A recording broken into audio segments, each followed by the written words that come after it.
সালামু আলাইকুম। আজকের এই ভিডিওটা যারা ইরানের হ্যাটার্স আছেন ভাই আপনাদের জন্য না। আমি এই ভিডিওটা বানাইছি ইরানের যারা পাগলা ফ্যান ফলোয়ার আছেন বাট টেনশনে আছেন যে নাইম ভাই কই, নিউজ পাই না, ইরানের আসলে কি হচ্ছে তাও জানতে পারি না। সো আজকে এই নিউজের মধ্যে অনেকগুলো খোরাকি আছে আপনাদের জন্য। তো মাঝখানে ব্যবসা বাণিজ্য সহ বিভিন্ন কাজে আসলে একটু ব্যস্ততা, বাংলাদেশে আছি যেহেতু, তো 8-10 দিন আসলে ভিডিও দিতে পারিনি, বাট আজকে থেকে আবার ট্রাই করব নিয়মিত হওয়ার জন্য। তো ইরানের যারা টেনশন করছেন আর কি, আমি প্লাস ইরানকে নিয়ে, তো আমার নিউজ তো জানাইলামই। এবার আসেন ইরানের আসলে অবস্থানটা কি। যুদ্ধবিরতি চলছে তাই না? তো এই যুদ্ধবিরতি বেসিক্যালি ইরানের যে ডিমান্ড ছিল সেই ডিমান্ডকে প্রাধান্য দিয়ে আপনার যুদ্ধবিরতিটা কার্যকর হয়েছে। কিন্তু মার্কিন যুক্তরাষ্ট্র বা ইসরায়েল তারা কিন্তু অনেক জায়গায় যুদ্ধবিরতির চুক্তি লঙ্ঘন করছে। তারপরেও কাগজে কলমে যুদ্ধবিরতিটা চলমান।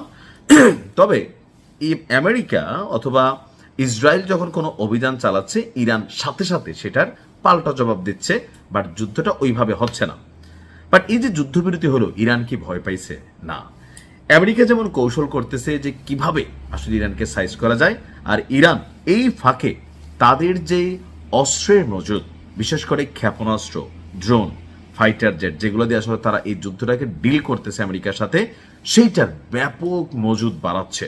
উৎপাদন আগের তুলনায় 10 গুণ বাড়িয়ে দেওয়া হয়েছে। তো এই খবরগুলা কই থেকে আমরা পাই? আন্তর্জাতিক গণমাধ্যম, বিবিসি, রয়টার্স, এর পাশাপাশি ইরানের যে গণমাধ্যমগুলো আছে তারাও মাঝে মাঝে লাড়াচাড়া দিয়া শত্রুপক্ষকে জানান দেয়। কথা বলছি যে এই যুদ্ধবিরতির মধ্যে ইরান তাদের আগের চেয়েও আরো দ্রুত গতিতে তাদের যে ক্ষেপণাস্ত্র ভান্ডার আছে, ড্রোন লঞ্চারগুলো আছে, এগুলাকে একটু আধুনিকায়ন করা, একটু পুনরায় রিমডেলিং করা। থাকে না যে ইরান এতদিন একরকম চিন্তা করছে, বাট এখন যখন তারা তাদের ড্রোনগুলো ব্যবহার করতেছে, হয়তো 100 রকমের ড্রোনের মধ্যে 10টা অকার্যকর হয়ে যাচ্ছে। কেন হচ্ছে এটা, কিভাবে শত্রুর ঘাঁটিতে যাইতে পারতেছে না, এগুলো নিয়ে এক টিম তো অস্ত্র বাড়াচ্ছে, আরেক টিম এগুলো নিয়ে গবেষণা করতেছে যে কোথায় কি ফল্ট আছে। সো এই যুদ্ধবিরতির এই সময়টাকে ইরান কাজে লাগাইছে তাদেরকে রিমডেলিং করার জন্য। আমরা যেমন পুরান বিল্ডিংটা একটু রিমডেলিং করে ফেলি না, রিকনস্ট্রাকশন করি, ওরকমই এখন ইরানের যেই রাজকীয় বাহিনী আইআরজিসি, সেটার অ্যারোস্পেস, অর্থাৎ ইরানের কিন্তু অনেকগুলো সেক্টর আছে মহাকাশ নিয়ে যারা গবেষণা করে, বা এই ক্ষেপণাস্ত্র আকাশপথে যেগুলো চলে এগুলো নিয়ে যেটার গবেষণা করে, অ্যারোস্পেস ফোর্সের কমান্ডার মাজিদ ভাই তিনি আপনার আমাদেরকে এই সুখবর জানিয়েছেন। বলছেন যে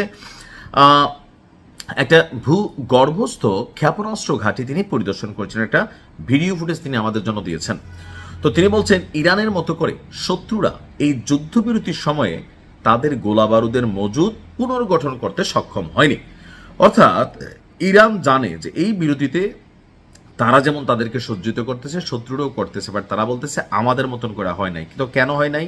তিনি বলছেন যুদ্ধবিরতির সময় আমাদের ক্ষেপণাস্ত্র এবং ড্রোন লঞ্চার প্যাডগুলো আমরা অনেকটাই বদলে ফেলেছি, এবং এগুলো আগের চেয়ে অনেক গতিসম্পন্ন, এবং যুদ্ধের ক্ষেত্রেও এটা অনেক কার্যকর হবে।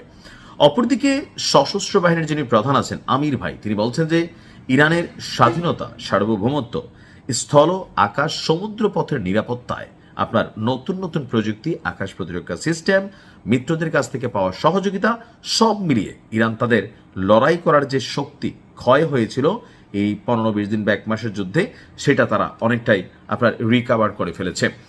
বলা হচ্ছে যে ইরানের পক্ষ থেকে যে ইরানের সেনাবাহিনীর শত্রুর যে কোনো খেলা, এটাকে মোকাবিলা করার জন্য শেষ পর্যন্ত লড়াই করবে।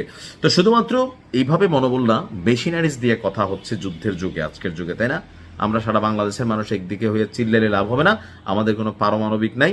শক্তিশালী রাষ্ট্রগুলো চাইলে 10 মিনিটে বাংলাদেশে উড়াই দিতে পারবে, বাট আমরাও চাই আমাদের দেশে এই ফ্যাক্টর বা এই সেক্টরে আপনি ইনভেস্ট করুক, সরকার এখানে শক্তিশালী করুক। তো যাই হোক, আমরা যারা ইরানের প্রতি সাপোর্টিং করছি, একটু মনোবল যারা হারাচ্ছিলাম, নাইম ভাই ফিরে আসছে। পাশাপাশি ইরানের খবরগুলো ইনশাল্লাহ থাকবে। বরাবরের মতন দোয়ার দরখাস্ত রইল ইরানের জন্য, আর আমি গরিবের জন্য। আসসালামু আলাইকুম।